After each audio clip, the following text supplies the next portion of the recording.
All right, good day, ladies and gentlemen. Welcome to another Live the Fuel show. So today we are bringing on a new co-host virtually from the New York City, the land of many, many, many people, by the way, if you've ever been in New York City.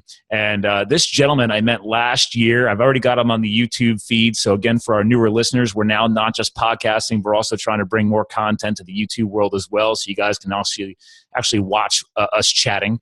But this gentleman I met at the MapCon event south of Philadelphia last year, he literally crushed it on stage and rocked the mic. And I've been following him on social media since, and he's basically still doing that repeatedly.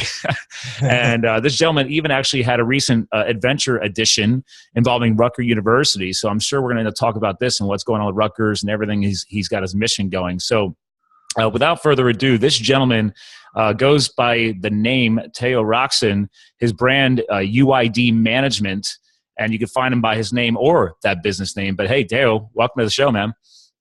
Thank you, man. The pleasure is mine, and thank you for the kind words. You are the one rocking it in Philadelphia. So well, we're all rocking it. How about that? So there you go. and I love your brand. It's kind of funny. So we literally, to our listeners, guys, I was just bringing up his site, and he's got more than one site. He's got a site for his brand, his name, and he's got his business name, right? So, and the weirdest thing I've never seen before, and I'm actually going to go ahead and share this because Teo needs to see this, is I've never seen this happen to a website, but he's got some kind of, or at least Google Chrome feels that there's some kind of special font that he has on his site and Google can't find it, which is awesome because right now we can actually rip on Google because I thought Google knows everything. But apparently, Teo, your website is so awesome that, and let me bring it up here so you can see the little error, that I think you broke Google. And it's so weird. I've got to figure out how to fix that because that, I would hate for that to happen with someone else. All right, can you see that? You're on Chrome too. I'm on Chrome. Yeah, I'm on Chrome. It says the whole font was not found. So what is that about? I have no idea. I mean, so I'm on Chrome now and it works. But you see, if you see in the background, you see all these question marks on the top left, on the top. Yeah, it's like I can't find it. And I tried hitting update. I'll do it again. Anyway, this is just fun. I wanted to share it with you. And just for our listeners and our people watching on YouTube, because this is a shared screen, this is weird. I've never seen this happen before. So, and it looks like they're giving me an extension that I have to download and install. So you've never had to do this? I've never had to do this. No. Well, we're having a lot of fun today. Hey, this is good for me to know. Yeah. This is a branding lesson. Well, it's like, admittedly, I'm usually pretty up to date. I'm a heavy user of Google Chrome. So I'm surprised I don't have the latest fonts plugin that should be able to work with your site. So that's just very unusual for me. So anyway, let's catch our listeners up on who you are, man. All right. You've been talking a lot about diversity. So what's going on here, man? Where are you at here in 2017 now? What is this new push? I guess, tell you what, let me do my listeners a favor because they weren't there last year in Philadelphia. What was your main message then, and has it changed going into this year from the MapCon event? So at the MapCon event, our mutual friend, a good friend of ours, Joe Pardo, wanted me to sort of do a keynote, and he said, I just want you to talk about something. And the thing that came to mind for me was community building and podcasting, because the way I built my career was essentially out of my personal brand. A few years ago, I really took the first step to building my personal brand, and my whole goal was to influence the next set of global leaders. And for me to do that, I had to look deep within myself to figure out what it was about me that I felt I could offer the world. And it started from when I was born. You know, I was born a diplomatic kid. I'm a Nigerian, and I grew up in 5 countries and 4 continents. And for me, ever since I was a kid, community was always important to me, and connecting across cultures was always important to me. It was actually a necessity, because if you constantly move and you're in your formative periods, you have to figure out a way to make friends or join sports teams. And figuring out the best ways to work together was a skill that I started to develop at a young age. And where was that at again? Oh, well, Nigeria, Sweden, Vietnam, Burkina Faso, and the United States. So you moved around a lot. Yeah. Yeah. And admittedly, there's a lot of kids out there to this day, even in this country, maybe they're military kids, or my one friend actually called himself the military brat, Yeah. whatever. But this is a great exercise to prove the fact that you have to develop social skills. You have to be networking. I'm a big, you and I both are very big out there in networking and connecting with people. And this is crucial. You have to just keep connecting because you never know who you're going to meet next. So. Yeah, yeah. No, that's exactly right. I mean, they call us diplo brats. My dad is diplomat. He's a military, your friend's a military brat. But the whole idea was, that experience really honed in the importance of inclusion and diversity. So I've essentially been a walking contradiction since I was on Earth. And I wanted to make sure that I became a voice for the underrepresented and provided opportunities for people to see that the world is bigger than they are. So that's been my mission. And that's the extension of everything that I do. That's the true core. So, yeah. And now, so from that presentation at the MapCon event to fast forward to today, you've hell, in the past, month or two was the TEDx event, right? Yeah, I was lucky enough to be invited to do 2 TEDx talks in a 3-week span. And, but it's funny. A lot of people have been looking at like the last few months, and I always tell people that it's a lot of work because, I started, 5, 6, 7, I started since a kid, but started really being intentional about my brand about 5, 6 years ago. And it was never anything that I wanted to happen when I wanted to happen. Right. So I always tell people that people overestimate what they can do in a year, but they underestimate what they can do in 10 years. And wow. Yeah. And for me, when I first started, I remember I was just in this job. I had just, gotten out of college in 2011, and I had 85 plus rejections. No one wanted to hire me. And I'm a foreigner in the country, so you have to find a visa to sponsor you. And so I was just like scrambling, and I just took the first job that gave me an offer after all these rejections. And I remember settling and saying to myself, this isn't what I want to do, but fine, they gave me a visa, so I'll stay here. But those 2 years for me were ridiculously very draining because they crushed my soul and my creativity. And I remember having to 3 incidents. One, I just woke up in cold sweats, like asking myself, is this what's going to happen for the next 60 years of my life? And then the other one was I took an impromptu trip to New York City to see my mentor and watch a basketball game. And I remember feeling alive. I was like, whoa, this is something I've been missing. I don't know what it is about this city or whatever, but there's an energy that I've been missing for the last 2 years. And then the third thing that happened was I was driving to that same place of work, and this car swerves into my lane, cuts into half. And then all of a sudden I'm spinning out of control on the highway while it's drizzling. And I hit one car, then 2 cars, and then I hit the left guardrail, right guardrail, and the third car, and then the car lifts up. And I'm 22 years old, and I'm saying to myself, the only thing I said to myself was, I haven't done anything I said I was going to do, and you're about to die.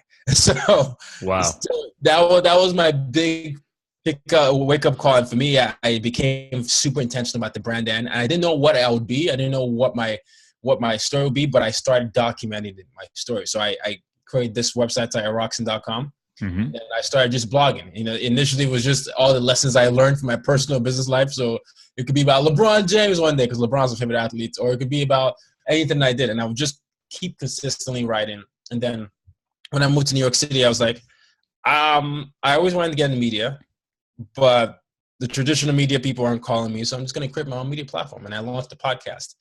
And then it's been all she wrote since then. But, and how old's the podcast again? Podcast is almost 3 years. It's 2 years and nine months. But, you were saying in the last month's been crazy, but I've had 85 job rejections.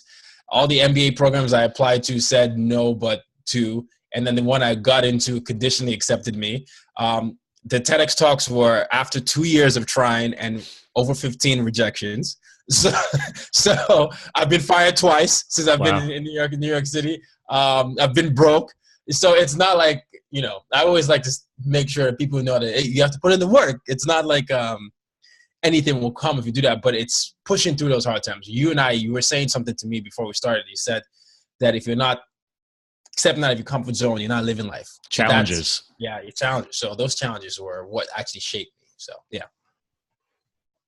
Well, a part of those challenges, it's funny because you hinted at, for somebody looking from the outside in, and don't know enough about you and where you came from, or let's say just about the diplomatic world in general. Like we joked around about the military brat versus the diplomatic brat or diplo brat, but it's like one would think, oh, well, they grew up with a diplomatic family. They got to travel the world. So he's going to have a much better resume and he's going to look more impressive. He or she is going to look more impressive in that interview process. And what we just heard from you is that meant nothing. You still had to hustle the same amount as everybody else. No, I did. And it's funny, people always make that assumption, but a diplomat from Nigeria is very different from a diplomat from the rest of the world. So it wasn't, my dad was I saw my dad work from lower middle class to upper middle class to there. He worked his way up there. So and we, in Nigeria, you get the same salary, very medium salary. It's not like you get this prestigious things and maybe when you get posted out of the country, you get the diplomatic opportunity. Like my dad will have diplomatic community and all that, but that never extended to us. We still have to figure out how to pay the bills and all that. So it wasn't like we were, in the movies when they show diplomats in American setting sometimes or British setting, we weren't that level of that. There are different levels, but I still had to fight. And then my parents always instilled in us the value of hard work. It's a very Nigerian and quality too, because the few people that do get to go out of the country, you're basically seen as this symbol of, okay, you have to do us proud. And you're wearing a family name. It's not just you then. I'm the oldest of 3 boys. So the cultural landscape was like, okay, you better not disappoint. But no, I mean, that was definitely not. I didn't have any silver spoon. Yeah. Well, so many people define silver spoon differently, but I think the one silver spoon that you're able to gain was life experience, travel, learning that, just like you said, like, hey man, I'm just like everybody else. Okay. We're middle class to lower class or whatever. I don't know what class in Nigeria that would count as. Yeah. I don't like class words anyway, because technically I think I grew up almost middle class, but I was a farm boy. So I don't really know. Like I worked on the farm. So, but we always had a roof over our head. My dad worked hard, Exactly. He was an entrepreneur. We didn't have the nicest cars and all that materialistic crap, but we had a farm and we had a great lifestyle. Now that years later, I look back. Yeah. So for you, what led to TEDx, man? Like, how did was that just coming from you going to TEDx events or did somebody get you connected with that? And then they said, man, I really want to see you speak here. Like, how did that one get connected up? Because I've been wanting to hear that. So when you're defining your path, I always say the things that are needed is you have to have a healthy sense of self-awareness. So your strengths and weaknesses. And then you also have to have the tenacity and patience to be consistent. And so when I went down that path after that accident, I moved to New York City. I was getting my MBA and deciding to really be this influencer that help people connect across cultures. I started from just telling my story, documenting, and interviewing people that I wanted to know more from, and just basically giving them a platform. And throughout that experience, I started to pick up on some skills about cross-cultural communication, diversity and inclusion. And I would talk about all these things. And then the interesting thing that happened as the podcast started to rise, 2016 was an interesting year in the world where there was Brexit, there was the whole election, regardless of where you fall. And then there were all the shootings that happened. Baltimore. Yeah, everywhere. Yeah. Yeah, and people kept asking me randomly, hey, could you come? I listened to your show. You talk about all these cross-cultural things. I'm struggling to have this discussion in my workplace, or I'm struggling to have this discussion here, or can you come talk to these kids? They're a little confused and you've had these experiences. And it's funny how life works, because I was just continuing just working on my thing. I didn't predict anything that would happen. And then people are like, okay, yeah, I think it's time. We're in a scary time. We want you to come do that. So the TEDx people I've been applying to for the last 2 years must have picked up on that, because a lot of the themes were around unity and inclusion and all that. And I was just saying, hey, this is kind of what I've been doing, and this is who I am. I feel like I have some value to your team. Send them a bio, send them my website, and say, do you think this is something that will resonate with your audience? And 2 of them said yes, and that was it. And it's, people always say if you work, the universe will work for you or whatever. But I didn't predict 2016. it was just, I stayed down and put my head down and consistently kept working. And then it just so happened that whatever was happening in the world was something that someone needed, where school said, we need to figure out to be together. We're so divided. And all I'd been working on for the previous 4 years was this. So it, I don't know how you explain that, but it's just. Yeah, there's one of those sayings out there that I've used a couple of times myself is like, oh, wow, it's amazing how when you put in the work and you put in the reps, just to speak from the fitness terminology that I use a lot, you put in those reps and eventually things start coming together, or the one term that we hear a lot is things come to fruition. And that's what I'm getting from you, man, is that it was a long time coming. You didn't know when things were going to start coming to fruition. And it doesn't mean you've reached like the upper tier yet, but it's like, oh man, things start clicking. And it's like, wait a minute. Whoa, you probably like last year was probably like, again, not to use my words, I'm like, you were fired up, dude. Like you had to been like, dude, this is amazing. Yeah. Yeah. And one thing I've always learned is just be grateful for the now. I've learned I'm a very happy person. I'm always, I like to be happy in the moment because you never know what happened. Ever since I had that near-death experience, it even made me face my mortality. I was like, life's too short. You don't know what's going to happen. So I always appreciate as many moments as I can. That time that you saw me speak was my first keynote, right? I'd spoken before, but I'd never done a keynote. And I just kept consistently working, and I would, I like to respond to everyone, and I would say thank you and all that. But for some reason, I built relationships out of that, and it just grew. And it gave me a confidence to realize that I could actually speak at a bigger stage. And I was just so nervous before that talk because I had to memorize a part in the movie. Well, remember the Titans, and I was like, oh, I'm gonna go on stage. Dude, you nailed that. Yeah, like, I had hairs. Like, actually, here's the best part. If you guys see it, I don't know if you can see it on the camera. The hairs are standing up on my arm right now. Yeah, because I can remember that, dude. Like I'm very moved by powerful speakers. And that was your first keynote. And I told you that day when we got done, we were talking later. I'm like, dude, you got it. Like, just keep going. Because that was even though we were a smaller audience, it was a podcasting niche. For our listeners, MapCon is Mid-Atlantic Podcast Conference. Shout out to Joe Pardo. Actually, I think I'm recording with him, I don't know, later today or sometime this weekend or something. But anyway, I can't keep up. But Joe and I are finally connecting too. So it's funny how you and I are finally getting around to connecting. Joe and I still haven't recorded yet with each other. Oh, wow. Hey, I'm glad I beat him to that. Yeah, you did. So, but the beauty of this is that people need to understand that when you come into your own and your energy is just flowing, man, like wide open. That's when you were up there. You were ready to rock that mic. And anybody who showed that level of commitment and the fact you're able to memorize it like that, I was like, dude, I could not have done that. Or I should say that now, but maybe one day I could do that. No, you could. No, but I know you live this life. You talk about fueling your life. You have to jump, right? In life.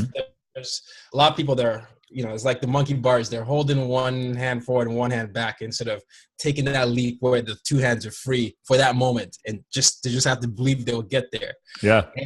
And then why they don't do this because they're afraid of falling down. But I've learned so much to figure out how to pick up any lesson from any failure I've had. Experience for me is the best teacher, and despite having the two.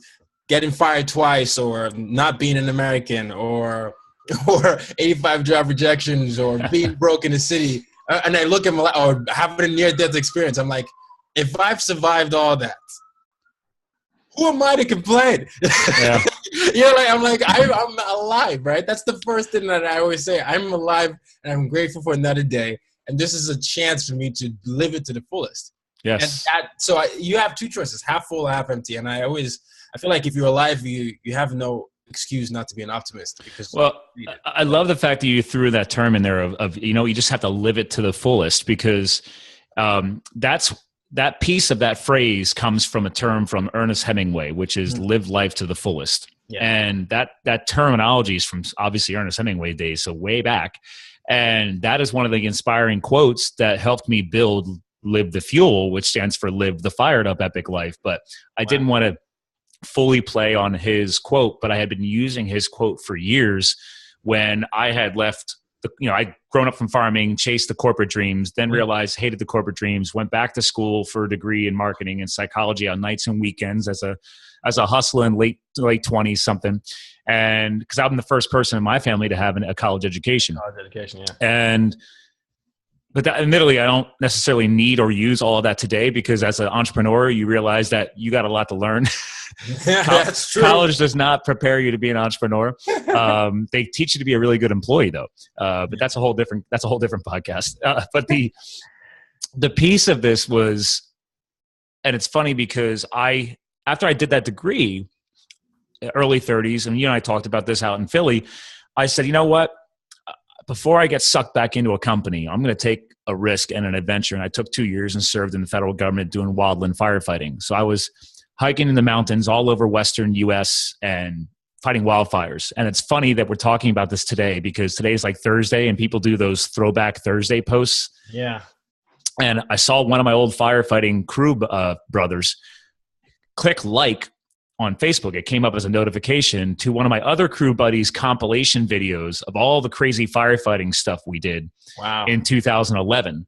And I hadn't seen that in a while. So I shared it. So if when we get done with this, you should go, if you want to see some of what I dealt with, dude, go look at that. Like there's spots in that video where there's walls of fire and we're like speed hiking out of the area, but you can't tell because the camera's moving all over the place because he's trying to hold his iPhone while we're like getting the hell out of there.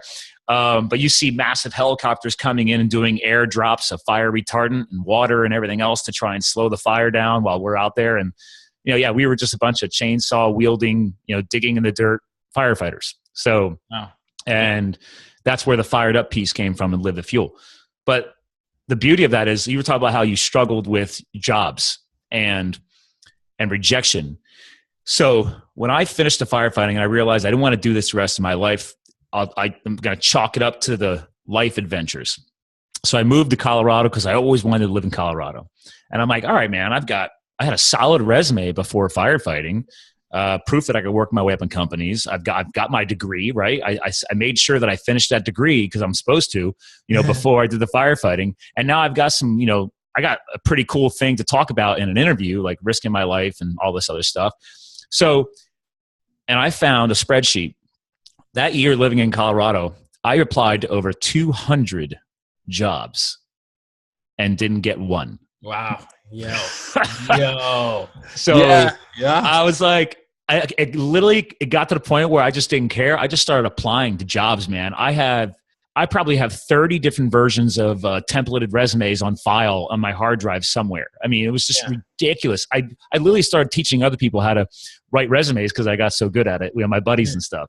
So it's just, I've been there, man. I know, obviously not from the, Nigerian perspective, obviously coming in from the country, but the point is, like, people need to understand that this is freaking life, dude. All right. We could let it beat us down, or we just keep taking the hits and learning from them and moving forward. Absolutely. And that's, you said it perfectly. If you don't live a life, if you live a life so cautiously that you don't fail, then you have not lived a life worth living. That sounds harsh, but it's the truth. Some people could take that harsh, but the passion behind that is the most important piece of measure there. Is like, dude, we have to be embracing the risks and the challenges because that's the only way we're going to grow. And it's the only way you can move forward. You can't stay inside a comfort zone because you're just going to be too comfortable. And if you're too comfortable, life is going to. Well, I joke around all the time. Like, you live in New York City. That in itself is an adventure. Like, there's people who are like, when I was out West, there's people who had never been to the East Coast here. So they were always like, oh man, is New Jersey really all paved asphalt roads? And there's no, like, I'm like, no, it's the Garden State. There's plant life there. Definitely, it's okay. Plant life, I was like, technically that's New York City, unless you're near Central Park. But and it just cracks me up because instead of, I guess, critiquing things that you don't know about, go and experience them. And that's something as simple as just go to New York. You're either going to like it or you're not going to like it. Years ago, I really liked it. And I always wanted to live there. when I was in the late 90s. But then, I got older and lifestyles change, and now I only like to visit. No, it's fine. I mean, it's I'm trying to pull up a quote that I saw somewhere. Man, if I can find it. Well, and to our listeners, while you're looking for that, if you want to see great quotes, I already post a lot of them to my feed on Live the Fuel on Instagram. But Teo's one of my fellow brothers of the quotes, because if you go and search for him on Instagram, Teo, again, TAYOROCKSON, Teo Rockson, he does a lot of quote posting as well. And that's one of the reasons why I follow you, because I am a big fan. Thank you, man. We all need inspiration daily. Well, you're a big inspiration, and I always see your stuff. You're so active. I'm always like, how does he have the energy? Everybody always say I'm energetic. I'm like, you gotta see Scott. Scott has the energy. I don't know, of like a 5-year-old, because you could do so many things. But hey, man, I turned 40 this year. See. Now you just gotta make, this is not even. No. All right, but you gotta level up, brother. You gotta level up. I'm trying. But the quote is apply for that job, date that person, buy that plane ticket, move to that city, do all the things that scare you because they're worth it. And I saw that on someone else's Instagram. I forget who, but I screenshotted it. That's good. That's good. It's just a reminder for people that always say, "Oh, I'll do it later," and then you watch Shark Tank, and you're always like, "I had that idea 5 years ago." Right? Oh man, my girlfriend and I, we do love Shark Tank, because she's just like, "Why didn't you think of that?" And I said, "Well, clearly I didn't, or else I'd be on there right now." But that's a very, very valid point. If people truly are passionate and fired up enough or creative enough to create something, don't give up on it. Even if you have to move it into more of a part-time hustle. We talk about this. I'm like, guess what? Some of the most successful people out there, everything started as a part-time thing. Not everybody can just drop everything and invest 100% of their life into that one thing.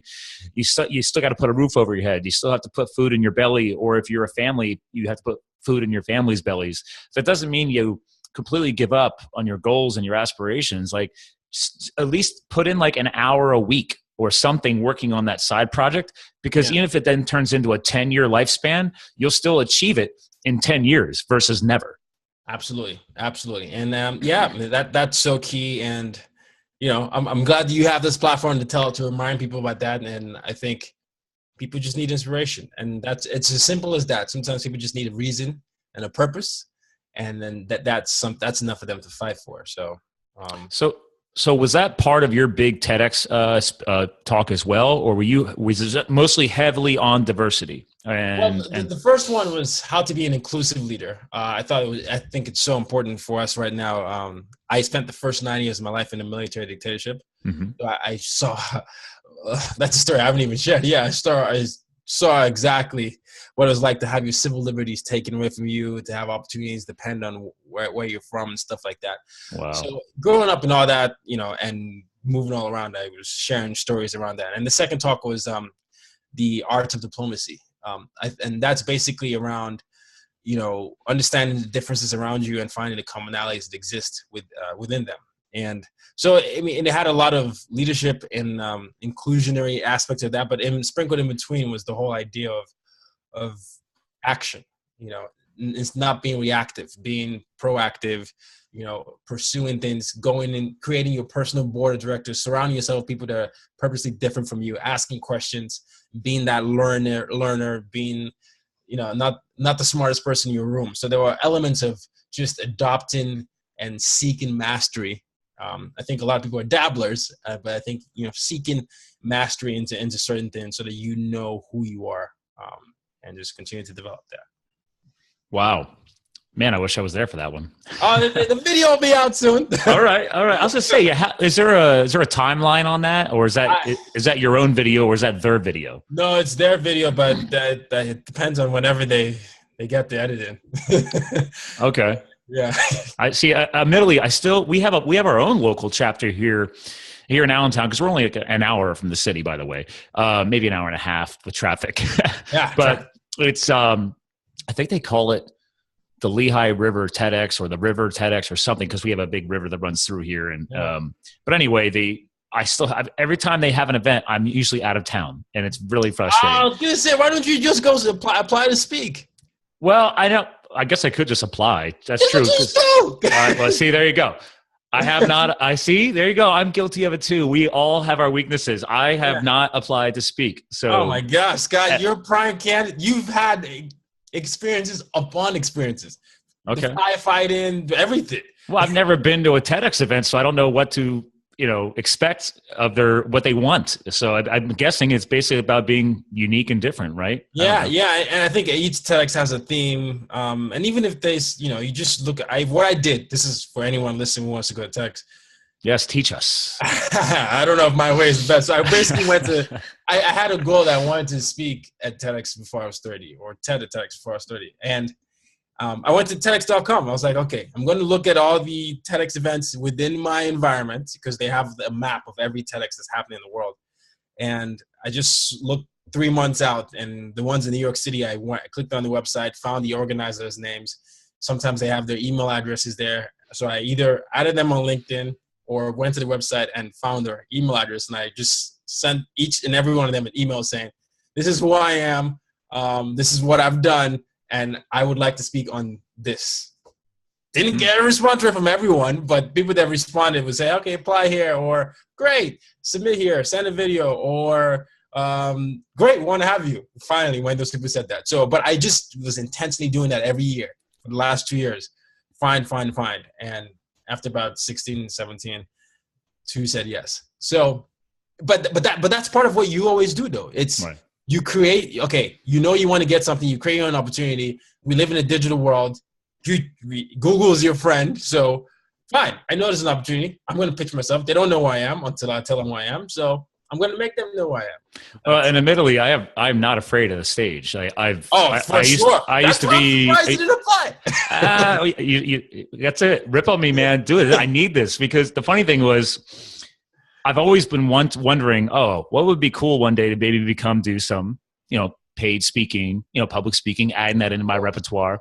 It's great for brand building, but I didn't want to rush it. And it's funny because last year in July, I went to the Thrive Make Money Matter event in San Diego.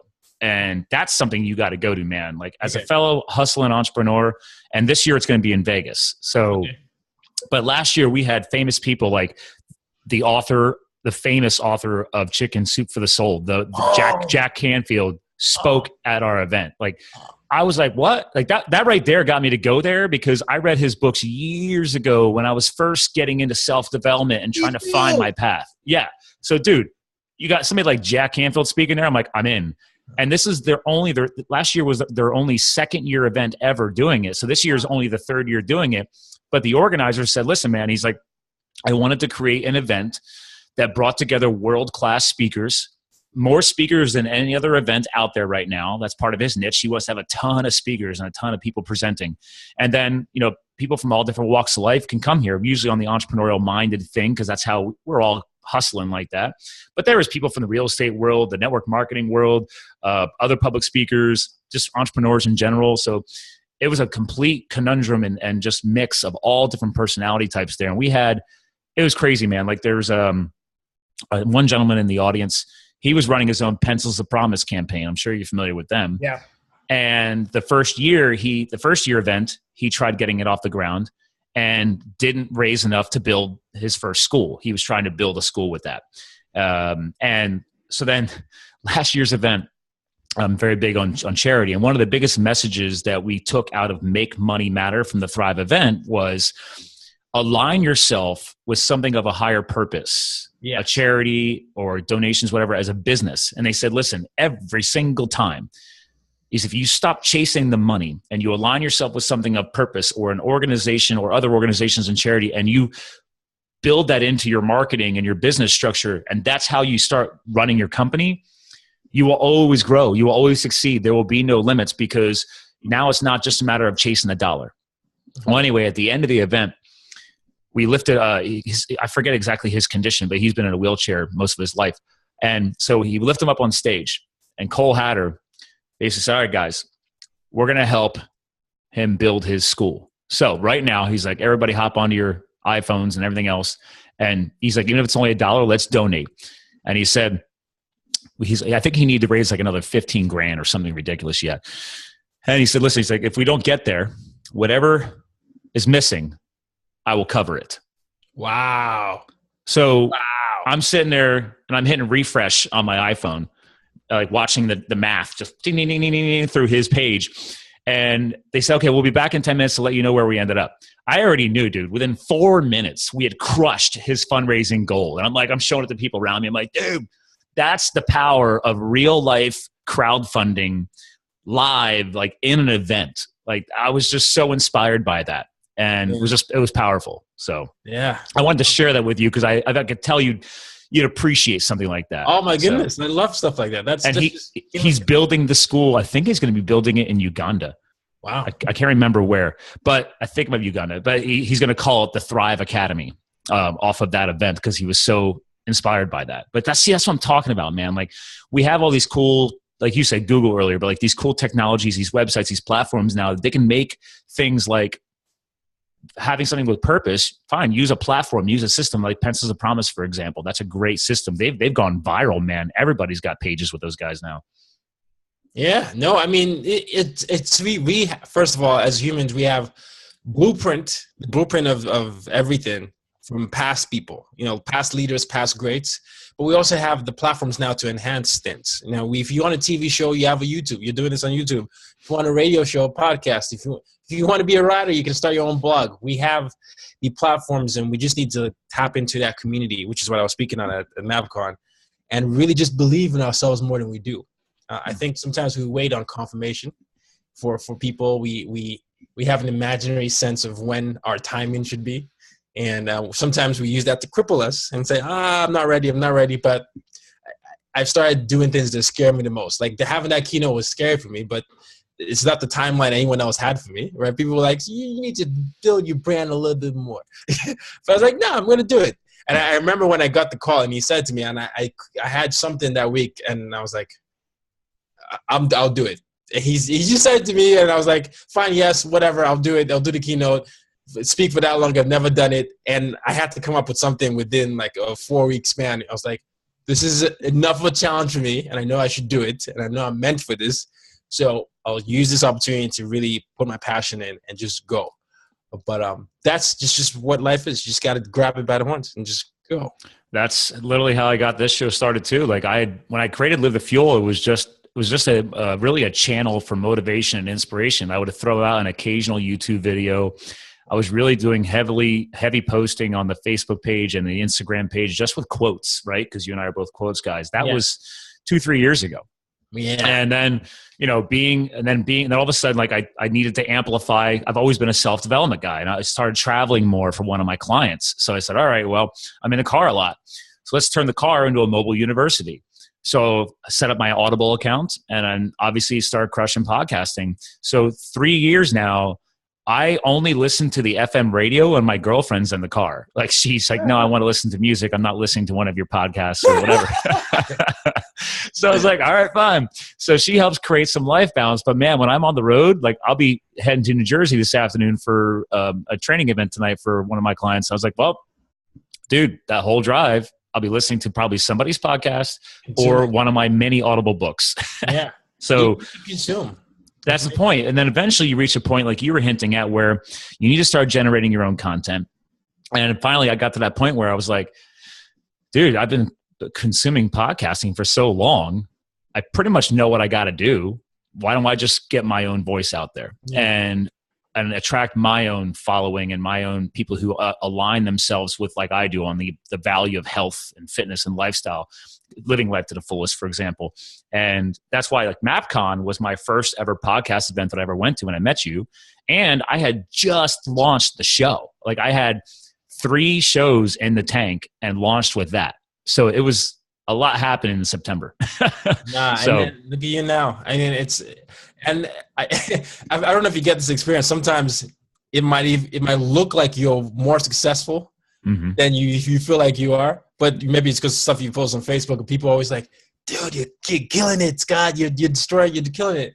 And for me, when I've gotten that experience, because many times I'm very self-deprecating. I'm like, I'm not even anywhere near where I want to be. But it always makes me wonder whether they're speaking out of their own wish fulfillment, because sometimes they have $200,000 job, $350,000 job. And I'm like, why are you asking?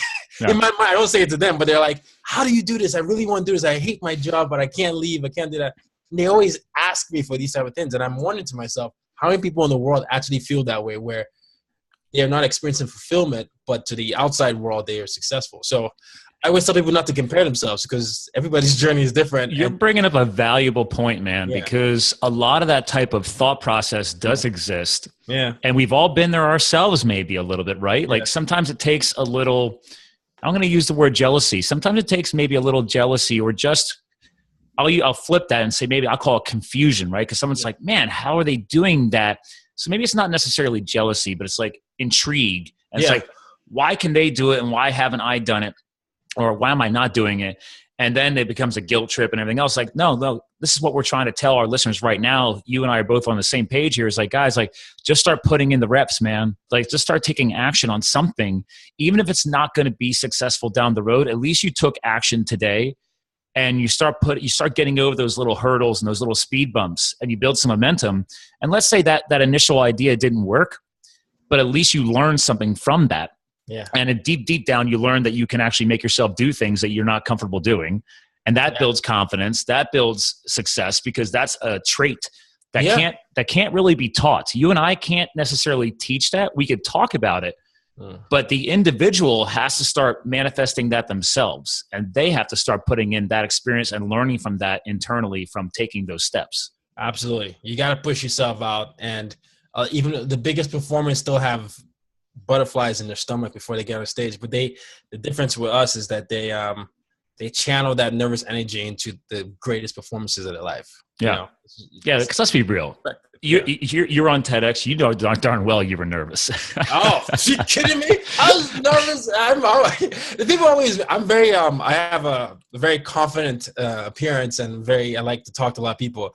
But yes, you're very composed. But people always have a hard time believing it. I get so nervous before a stage. Anything that I'm doing, I'm so nervous. But then once I hit the stage, it all goes away. But oh my gosh, I was nervous. Well, and there's little tricks to the trades of that. So for example, kind of rewind us back to when I was asking you about tips on the speaking thing so last year, one of my goals was I hadn't updated my suit in years. Like because I moved my life to a minimalist life when I did the firefighting. So I kept one suit and left it back here in Pennsylvania with my family when I moved west. So that suit I bought back when I was in the corporate world, and that was like early 2000s. So it was the wrong cut, the wrong design. You know, my body, my lifestyle is different. You're jacked now, man. So thank you. But I do all right. But the point is, it's like, I was like, all right, I want to get a nice modern cut suit. Because when I go back to Thrive this year, I want to look the part, man. Like you got to put that armor on and be proud of it, right? So, and it's funny because I also thought about it. I'm like, well, also I plan on doing more speaking. Yes. So you want to be able to give a strong presence, and sometimes I've learned that from a lot of speakers. They say, man, when they put that to the physical look on too, you put that suit on, you're stepping into that zone. So when you get on the stage, you feel even more confident when you know, like you said, you're very composed. So that's something you learned. It's like, all right, man, you put on that look, you look the part. It's going to be a hell of a lot easier to actually do the part and actually take action on it. Yeah. There are definitely tips and tips. You got to look confident, got to command a room. And you've got, if you say something with enough conviction, people will believe it. And you have to believe it too. So it's not like you're doing like, hey, this drug is going to cure your dreams. No, it's more like you convince yourself that you are capable of influencing people because you've lived that life. Mm-hmm. And then you dress the parts. You know, that's the beginning of influence there. So, and the other piece of that is that I'm sure correct me if I'm wrong on this, but also you'll realize through time is that not everybody has to agree with you, and you don't have to agree with everybody else. In the end, you're presenting, you're speaking, you're the one who has the power on the stage. And then if you gained 5% of the audience who totally align with you, at least you influenced 5% of the people and not nothing. and you don't have to get 100% of the audience. So that's just something that I've learned over the years too, is like, and that's from years being in sales and marketing. It's like, yeah, you want to have a higher attention rate, but in the beginning, it's just a matter of getting through to a few people and taking the good out of that experience. Yeah. Yeah. I think someone said you need 1,000 true fans or something like that. There's a saying, but it's not the numbers. It's who you can, who you develop that relationship with. Oh yeah. So, well, it's like you and I don't have a 500,000 followers on Instagram, for example. Everybody's like, oh yeah, you and I probably go get the same messages. People like, oh, you need to, I'll hire me and I'll get you, thousands of followers. I'm like, I don't need you, dude. I got that yesterday. Yeah. Someone sent me something. And you're like, I don't care because I'd rather you have like 7,000 followers or something just on Instagram. Yeah. I was looking at it earlier and I'm like, dude, that's more than me. That's help from your speaking events, obviously, too. As you grow your brand, you will organically grow your followers. I'd rather have 2,000 strong followers who actually read my content that I'm actually helping provide influence to than having 500,000 followers that just like me because they wanted to like me. I don't know. Like, eventually, maybe we both will end up that way, too. But the point is, like you said, have a good 1,000, good solid 1,000. Yeah, I mean, doesn't even, some of my listeners, I don't have 1,000. It's if you have 100, whatever, 10, if you've developed enough of a relationship with them, they will do your marketing for you because they believe you've added so much value to them. They're like, check Scott out. Yeah. Check Scott's work out. They're the evangelist at that point. Oh, yeah. I literally have one of those locally here. Shout out to Brian Strausser. He's one of our regular listeners, but he and I met, for your benefit, I met doing some volunteer work on a mountain bike trail. We were cleaning up some storm-damaged trees last year, and then we just started talking. And he was an ex-personal trainer. His lifestyle had, not really stayed into that world of fitness, and maybe he would maybe word it as he went downhill a little bit, and he was trying to rebuild his life. So I was like, listen, man, just let's talk, let's hang. We'll ride when we can, we'll cut trails when we can, and if you want, listen to the new podcast. Let me know your thoughts. And now he's one of my most excited followers, which is awesome. I actually had him on the show now. That's great because he's going through his own revitalization and transformation. So I was like, listen, when you're ready, man, and you want to share your story, come on the show. Like, I'm not just launching the show because I want to have famous, well-known people on it. Like, this is my show. I can have whoever the hell I want on here. And I'd rather bring on somebody who doesn't have thousands of followers and is going to speak from the heart and talk about the struggles that he's had, and which he's had a lot. And, from periods of depression to, the struggle of trying to build a family and finally have a child of his own, like all this stuff, man, it's been powerful. And now this year I helped him from a health perspective. We've been working, he's on one of my health teams. So he's down like 30 pounds. He's back into mountain biking. He's literally training for some races right now. He hasn't done these races since years ago. And he was very heavily in the mountain biking world. So he's so pumped up right now. And it's funny because the other day I saw a post and he texted me and he was saying, hey, he seemed lower than he normally was. So from the last couple of events I was at, let me grab this for you. I was at an event and there was a table of Zig Ziglar people there, right? Oh, Zig Ziglar, yeah. Right? Big quotes guy. So they gave me this, I picked up a couple of these little books called their little book of quotes. So I had this, and then from the last event that I was at last week, there was like a deck of cards. I bought a couple decks of cards, and these cards are basically inspirational comments, quotes, etc. Like I forget who actually created them, but anyway, so I grabbed one of those decks and I grabbed this book, and I just had something shipped, and I had like a bubble envelope, so I just jammed them in there. I grabbed the Sharpie, and I wrote on there, "Keep going, Strauss," because his name is Strausser. And then I was on my way to New Jersey to an event. And I was like, well, I'm leaving. Actually, I was going to upstate New York. I was going to Albany the other day. Oh, Albany. Earlier this week. So I was like, I had a long road trip. So I was like, I'm going to grab this. I'm going to do a quick 10-minute detour off the highway, drive by his house. And if he's not there, cool. And I left the envelope between his two garage doors of his house. And then I took a pic and I said, hey, there's something waiting for you when you get home. And that's all I did.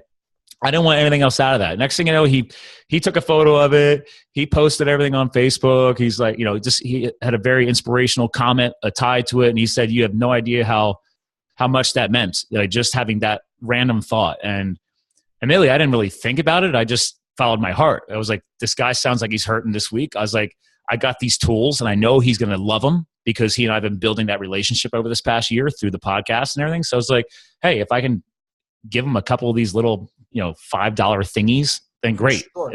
So it was just really cool. I was glad that it clicked for him. But no, and that's all it takes sometimes. I love that you did that. It's just sometimes it's just cheering our fellow neighbors on and just acknowledging. I have this rule that I like to live by: put a smile on 5 people's faces a day, and just because, preferably strangers, because the amount of work that you have to do to get someone you don't know to smile it's great, but it also allows you to get to know that person more. You have to figure out what that person likes. Well, and admittedly, he's become a big nut for this stuff. And that's funny you're saying this, dude, because now you're saying that, that's exactly what I thought. I just didn't really put it into words. I was like, what would make that guy smile right now? And I know he loves it when I do these little things as a friend. So I'm like, perfect. And we've become friends. I was like, I never expected that. We don't expect anything of each other. It's just when he was ready to ask for help, I was there. That was it. And then when I need help, he literally helps build a custom headboard for the bed that my girlfriend and I have, because we had old repurposed wood sitting in the garage, and I'm not a woodworker and he is. And I was like, dude, could you help me build something amazing for her for a gift? And he said, oh yeah. And he banged that out in like 2 days. And I paid him for it. But I was like, bro, that's awesome, man. Like, thank you. And so we've already had that give and take relationship developed, and I never thought I would ever need him to build anything for me, but he did. So it's amazing. That's how you build a network. Yeah. But the 5 smiles, for example, how do you accomplish that? Like, I mean, because that's actually a big quota, right? Yeah, it is. Well, you can stay with a compliment. Okay.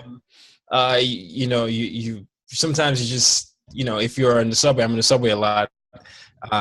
You have to get observant. This is also because I observe my environment. You could be reading a book, like, hey, I noticed you read something about that book. I like the author. Is this like this book? You get in a conversation. You say, I'm a corny guy. I say a lot of corny jokes. You say something like that, or opening the door. It's just so many. It happens from gestures to compliments to you figuring things out. Oh, hey, you dropped something. Do that. Hey, your kid is the cutest kid. Just so many random things, and you find that you're engaging with your society around you. And I always think I'm a sociologist and an anthropologist deeply inside, because a lot of what I do is studying people, and I go to companies to help them figure out the work across culture. So it's good for me. But I find, much like when people reach out to me and saying, you're killing it, I wish I was doing the same thing, and I always tell them, you can do it too. It's the same thing with people. People we lose sense of our environment every day, and we don't realize that the simple things are still very possible despite how busy we are. Just taking the time out of your day to say, your hair looks so nice today, and I just wanted to tell you. Yeah. And so that's what it is. It's a reminder for me, but for me it's more to remind people that they have value, because Well, I love your point here, because everything you just shared is simple. This is easy. Yeah. Like I kind of take it for granted because I grew up this way. But to this day, if I'm walking into a Starbucks and I see somebody on their way in, I don't try and race to beat them to the door so I can get in first. I race to the door so I can open it for them, especially if they're female. But to be fair, I did it yesterday to a guy. He's walking up on his cell phone. I grabbed the door. He's in a suit. I just got back from a workout. I opened the door and I held it for him. And he literally paused for a second. I don't think he was expecting it. He's just like, and I was like, after you, sir. And I called him a sir, and we're probably the same age. But then we walked around to go get in line to order a coffee. And then he's like, after you. And I was like, thank you. And that's all it was. We smiled. A please and thank you thing. That's a smile. There you go. That's all it counts. Yeah. And all it did was open a door. Yeah. It's not rocket science. That's all I'm trying to say. And it's the simplest things are sometimes are not the easiest things to do, which is the most ironic thing. It's just people they've made it so complicated. Like, how can I make someone smile? Just do the simple things. Well, and on those simple things, and this is just for listeners in general, if you truly want to become, and I am not a love doctor, but I truly believe in that door thing, okay? I open the door for my girlfriend to get her into my car all the time. If we're walking into a restaurant, I will double step faster to get to that door to open the door for her. Yeah. This is one of the simplest things that you could do for somebody. And I know a lot of people say, oh, chivalry is dead. It's only dead if you allow it to be dead. Yeah. we can hold that in our hearts and live that to its fullest. And don't do it because you're trying to like be strategically like land that girl. I mean, admittedly, it does work in the dating world. It does. But she and I have been together for 3 years now. So it's funny because my buddy's wife, she got pissed off because she's like, you don't open the door for me anymore. And he's like, Scott, what are you doing, man? I'm like, I'm not going to change who I am. It's the way I grew up, dude. Like, I hold doors for people. It's a very simple thing. And to your point, can lead to a smile on a face. Okay. It's not rocket science, guys. Like, let's get back to the basics. Treat human beings like human beings. Exactly. So, no, but yeah. No. So what's up next, man? Where are you going next? We've been on here for a while, so I want to know what do I get to look forward to in the upcoming posts? I mean, really, it's, you know, I mean, you've been in the consulting world, so I'm now heavily committed in that. So hopefully landing more clients and more speaking engagements. Really, I live my life with like 3 buckets: creating content that's around that, speaking about that, and then working with companies to help them do everything that I speak on. So hoping to be more of a thought leader in that space. You know, I think when it's all said and done, a marriage between Oprah Winfrey and Nelson Mandela would be a key thing. Wow. Okay. Yeah, that's interesting. I never really thought about that. That's powerful. Those are my two my pseudo parents outside of my parents, because I love the social justice. He's truly inspiring and has a lot of respect behind him as far as my observations. And she obviously definitely has the power of reach and marketing exposure. Yeah. So, for me, it's getting the message out there to the right people. I want to make the unseen seen, be a voice for the voiceless, educate the world about seeing different perspectives. It's not about agreeing, like you said earlier. It's more about understanding, like, okay, we can disagree, but I can see another way, or wow. That's powerful. Back to that whole Thrive message of making money matter, because people do have to understand that it does take money to make money, but also it takes money or just realistic financial goals to allow you to grow your platform and grow the assistance. And what you're trying to do is going to require a larger platform. Yeah. So you have to keep hustling and keep growing. And I got to grow a business because I got to fund that too. No one's going to just give it to me. I mean, some people do, but it'd be nice if more people would actually do that. It would be nice, but no, it's that. So it's recognizing that. And, you know, for me, it's, like I said, I haven't even scratched the surface of what I want to do, but that's part of it, right? You know, got to just keep working. How cool! I don't know. How cool would it be if like you and I were on stage rocking the mics one day? That would be the coolest thing. I don't know. That'd be crazy. Continue that statement. You should have stopped it. Of course, it'd be cool. That would be awesome. Like, it's like you have such a unique background, man, and from where you come from. Well, you're talking about a farm. You say you grew up in the farm. You've had all these. Come on now. I didn't grow up in a farm. Well, no, that's the cool thing, is because we have such a difference of upbringings and life experiences and I think that's also true too, because you could show all the different diversifications and how things coming from different walks of life could end up doing some of the same things in life. It's like, It doesn't matter where you come from. No, my mission statement and the reason I do everything is use your difference to make a difference, right? So that's all I say all the time. So and my whole thing is promoting individuality within us, because a lot of people think they're not different, or they don't have anything to offer. I'm like, nah. Or they're afraid to embrace their differences, because I was one of those people. I was not embracing my childhood as I grew up. I was like, I was the farm kid because I wasn't the popular kid in school, right? Yeah. So as I grew older, I kind of pushed away from that, and I wanted to live a different life and show I can do things differently. That's why I was chasing the corporate world to do stuff differently. And now years later, through maturity and opening and embracing who I am and where I come from, it's like, no, dude, that's what makes you unique. Like, embrace the fact that you worked hard and your dad taught you how to work hard and you got to experience what it was like to, raise animals and stuff like that. Like, that's something unique, man. Like, not everybody has that. People go on trips. Yeah. They take buses from New York City out here to central Pennsylvania, 2 hours west of me here, to go look at Amish farms and Mennonite farms. And I'm like, I grew up with that. It's not a big deal. Yeah, absolutely. But that's it. I mean, I took a lot of it for granted until I started telling my story. And, you people and everybody else would say, oh, you diplomatic kid. That's so, and I was like, maybe not a lot of people grew up that way. I can share the experiences I learned from there. And it's the same thing with you. But it's being a farmer, a firefighter, all these things. There's something you learn from those experiences that you can take that someone else can't. So. And that's why I think as you and I are maturing and growing, it's almost become almost a social responsibility that what are we doing with our voice? Are we pushing positive, inspiring ideas and creativity and those lessons learned? Because not everybody's going to be able to go do the things that we've done, but we can at least share what we've learned from that and hopefully inspire others to learn and take something good out of those experiences as well. That's it. Yeah. This is awesome, man. Yeah. Well, this has been a powerful episode. We're going to have to have you back on again too, because like this is, if you're open to it, you're always going to be welcome as a returning co-host. So, I love your mission and where you come from. And it's taken me almost a year to get you back on the show. So well, I apologize about that, but you're very welcome and you make it easy to talk. So that's the goal of the show. It should be an easy conversational format. So very, very good. And it's just two guys hanging out and helping the audience learn from what we're learning about each other as well. Absolutely. So clearly, man, you really helped, I think, a lot of our listeners understand, like, we don't have to literally say the words health, business, and lifestyle here, because that's literally everything we've been talking about. You've shared some of your own struggles of health and lifestyle alignment and what it's like when you've had to go through things like your car accident and everything else. And the importance of, as you grow your business, that there is purpose behind that and there's a message behind that. And that you're still struggling to succeed. And I think we all are, right? It's like we just struggle differently as we mature and we gain more knowledge along the way. Absolutely.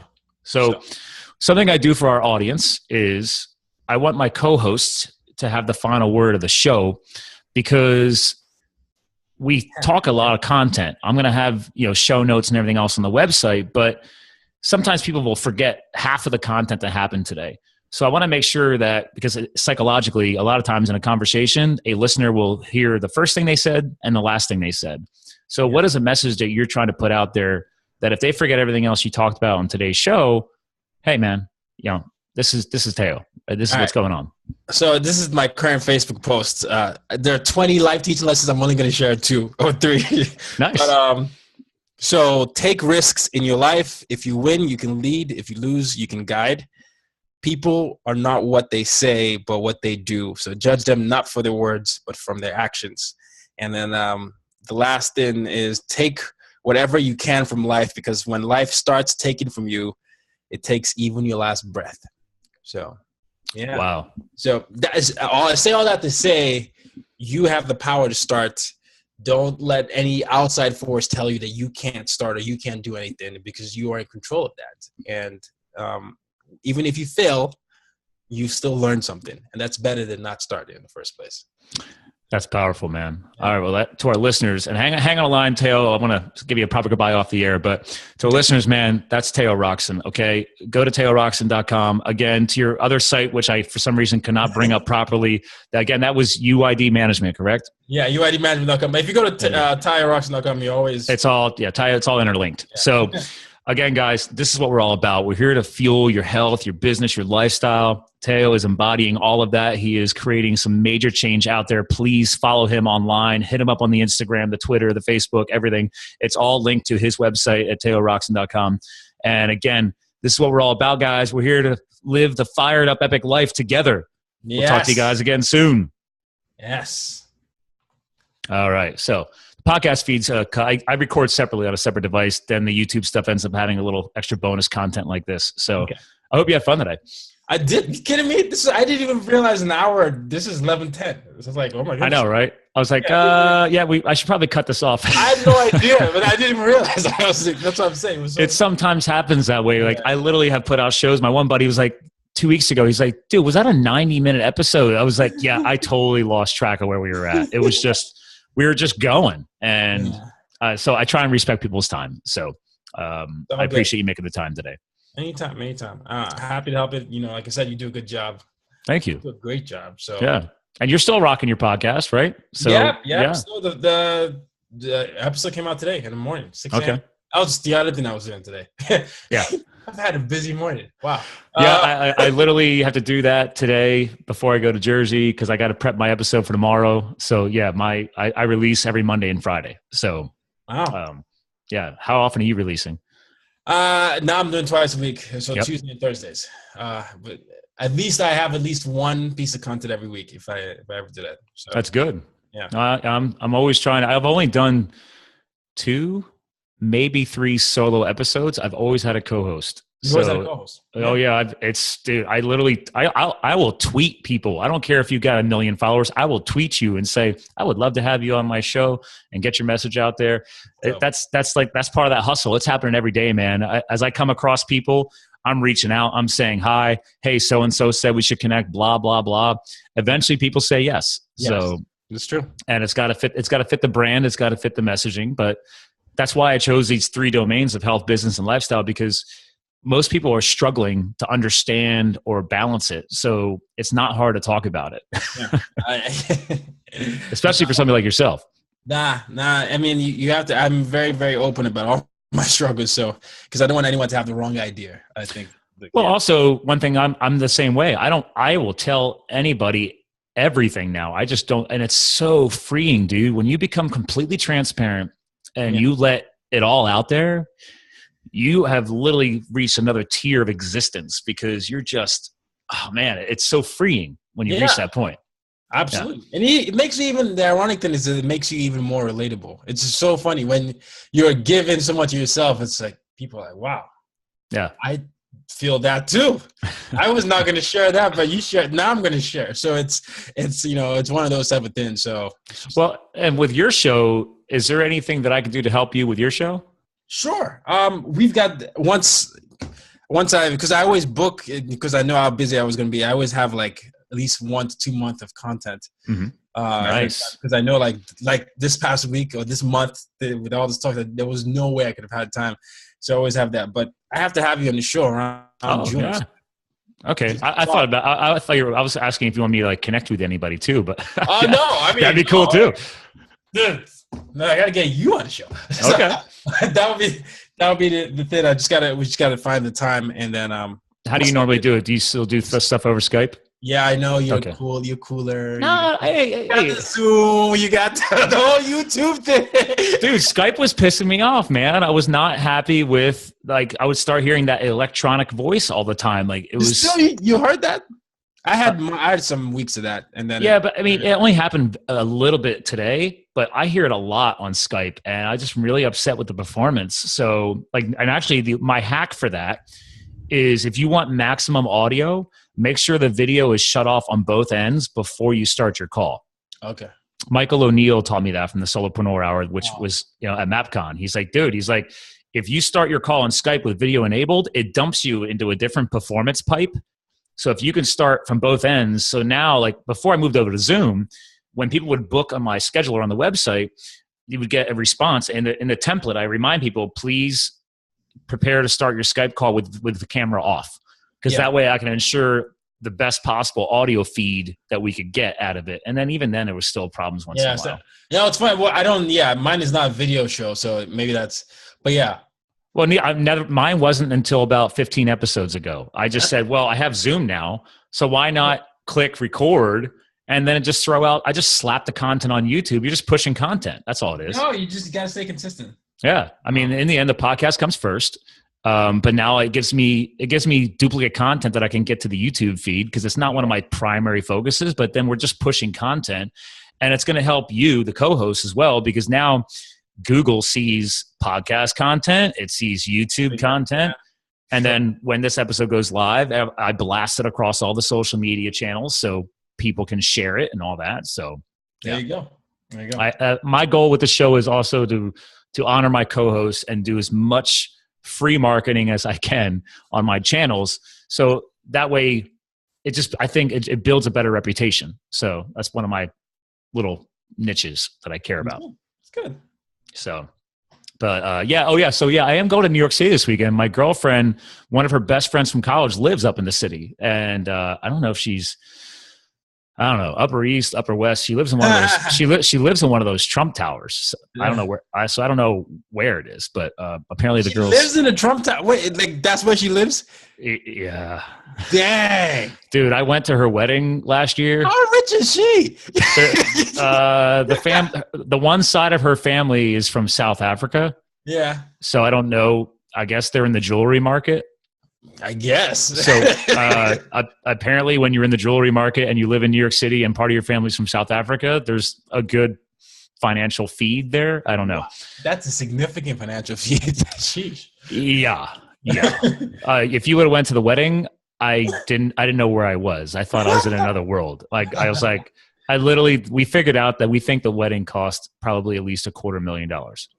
My brother's wedding was not even a fraction of that. No, dude. Like my best buddies from college. Like I think he spent like $12,000, and I thought that was a lot. Mine was a little less than that. My brother's wedding, I was like, yeah, dang. Well, I don't want that. Like my girlfriend, like we're getting more serious, and she's just like, I was like, listen, I don't want a wedding. I would rather spend that kind of money on amazing trips and travel and experiences around the world, over the next couple of years, not one big fat party that you might forget half of it. Yeah. So that's just me anyway. I like to be different. Yeah. That's you though. So are you in the city this weekend too, obviously? Yes, I should be. So we'll be able to run into each other. Yeah, we do. We're going to be hanging out Saturday night. So we're going up Saturday afternoon, probably after 2:00. And then we don't really know what's going on. I just know we're all going to go hang out and party, and she's good people. And we just don't go up enough. We're going to stay the night and then come back after brunch on Sunday. So, no, dude, we should totally hook up, man, if you're up here. I don't know. I have no idea where and what we're going to do, but I can at least loop you in, and it'd be great to hang. So, yeah. And she's well connected with what you're doing. Yeah. I forget. This chick, she used to run a very successful, I can't think of her name right now. If you Googled, oh God, 1 second. Because actually, and let me know, because if she's connected somehow that can help you, she's very big. And her name is Pamela Merrill or some kind of, what was the company she sold up there? But she's very big into activism and obviously creating positive change. And that's why it's really frustrating me right now, because I think just networking in general with what you're doing and how she is connected up there, like even though she comes from good money, she's never taken advantage of that. She's, she really tries to do good with what she's doing up there. No, absolutely. I mean, connections, people with money, that I never think that makes you bad. I think no. And admittedly, that was one of my weaknesses. I used to think that as well. And, you used to think that? Oh yeah, because I didn't grow up with a lot. And I was like, I say people with money, and I'm like, oh, you didn't, you got your silver spoon, blah blah blah, and that was just me being ignorant. And gotcha. And I have to remind people, I'm like, the true definition of ignorant is that you choose to ignore something. Yes. And what I chose to ignore was the person that I was meeting. It's like their money means nothing. Just because their family worked really, really hard and figured out some things along the way, great. Like my girlfriend's family, they're in a better situation than my family. So now it's like, okay, well, respect that. They worked hard for that. I can't use that as a negative. So that's just me being an idiot. But I mean, but that's, that's why I said self-awareness is one of the biggest things that we have to learn. Because now I got to look her up. Okay. I'll have to email you. I'll email you her name and what company she used to be connected with, because maybe that'll help you. And then let me know, because like I said, we're going to be up this weekend. And if you're social or hanging out, her name is Pamela Merrill, Mirels. Mirels. But last time I Googled her, I think it brought up the company that she used to be connected with. Pamela Merrill. All right. She was the CEO and founder of Culture Horde, HORDE. I don't know. Wow. That whatever you just said, culture, so that already tagged my head. Yeah. So whatever that is, it was apparently a pretty viral platform, and whatever company that is. There's pictures of, if you go to their Facebook page, Culture Horde, HORDE, there's pictures of Bill Clinton on there and all kinds of stuff. So I'm actually a little upset for the fact that I just don't know everything about them. Yeah. Well, now you get a chance to. Oh, it's a private arts club that designs premier and compelling cultural events in New York City exclusively for members. Yeah, This is a membership platform. Gotcha. So that would be a huge network opportunity. Yeah. No, it sounds like it. So there you go. Yeah. I could potentially help you there. I try and keep giving. You give more than we receive, right? So Yeah, I'm a giver that way as well. No, I appreciate this. Thank you so much. Yeah, like I said, no matter what, I'll be bringing you up when I'm up there Saturday night. And then, well, you gave me your contact information in the email, didn't you? Yeah, So, but I mean, I can, if you don't have it, I can give it now. But I think it should be. Well, we're on YouTube here. Hold on a second. All right. First of all, yeah, we're not on YouTube yet, but anyway, again, to our watchers on YouTube, thanks for watching. This is Teo. Let me stop recording here. Again, live the fired up epic life, guys. This is what it's all about. Peace.